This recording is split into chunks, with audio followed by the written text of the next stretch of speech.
That's fine. Type that correctly, Ocelot, and I'll answer your question. Oh boy, you're not sending your best here, Mr. Kin, but that's fine. I don't care. Listen. And no, it's fine. I'm here to make money, okay? Not build an echo chamber. I'm not Hassan, okay? Listen, I've been dealing with Hassan all day. I know. Give me a little bit more grace, okay? Sure.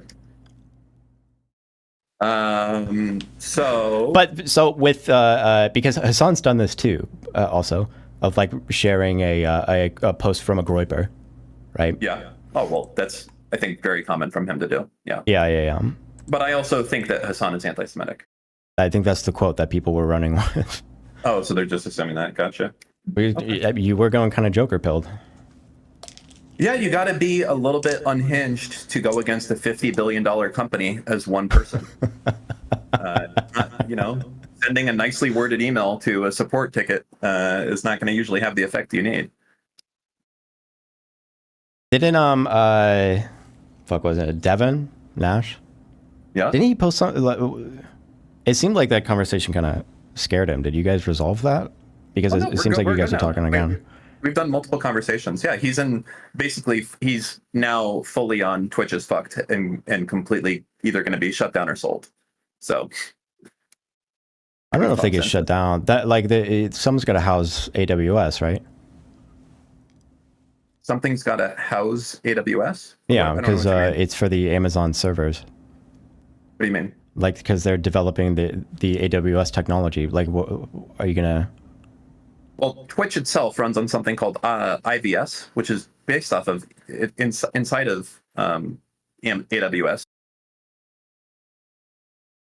Yeah, wokeness, especially with the way that we see it within like Twitch and trust and safety or whatever. Like, this is I think you get a lot of people that either they want to be seen as good people, or they want to fit in with good people, or they want to virtue signal or whatever. And I mean that in like a very specific way, where it's like they want to communicate to people that they are a good person. That they're accepting. Yeah, so you get a lot of people that like maybe they mean well in some way, but like the thing that they're trying to do is communicate to other people that they're good people. And you get a lot of weird dynamics like that. You get a lot of people that will take advantage of people. Those are like the easiest people to manipulate.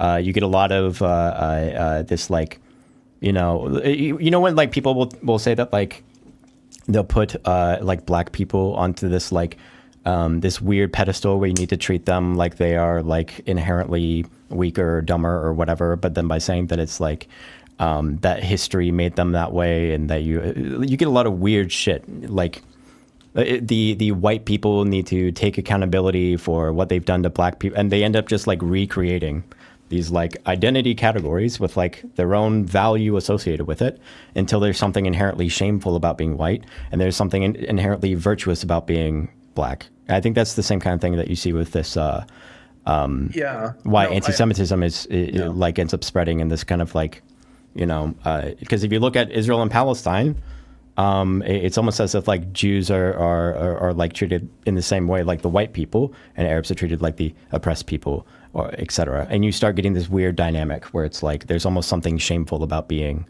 an Israeli Jew or something.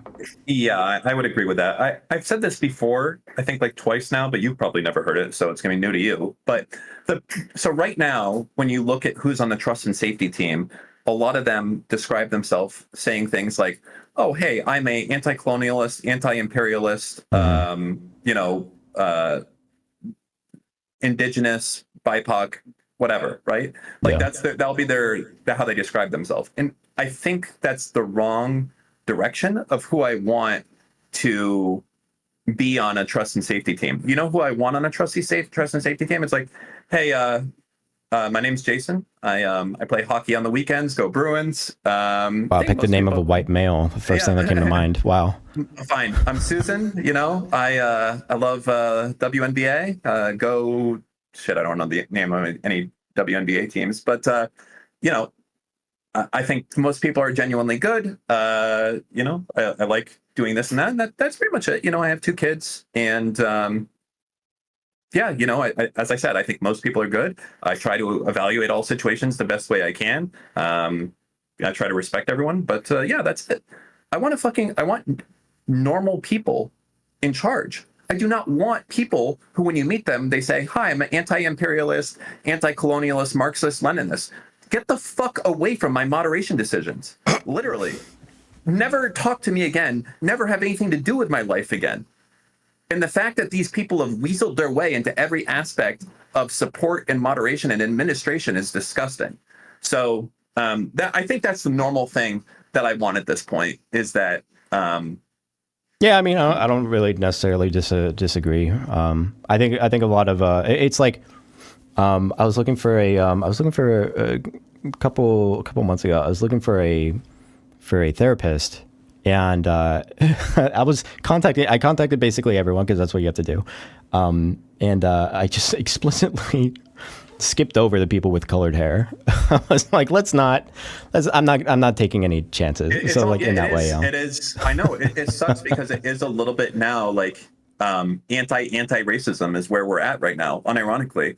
Do you know, like, it's a sad thing, but I know, like, so I'm not in a position to hire anyone like this, so I can't be discriminatory to this, but it almost is at a point where if you have one of these people and you're looking at hiring them, you're like, if I hire this person, are they going to be like suing me if I like say the wrong thing? And it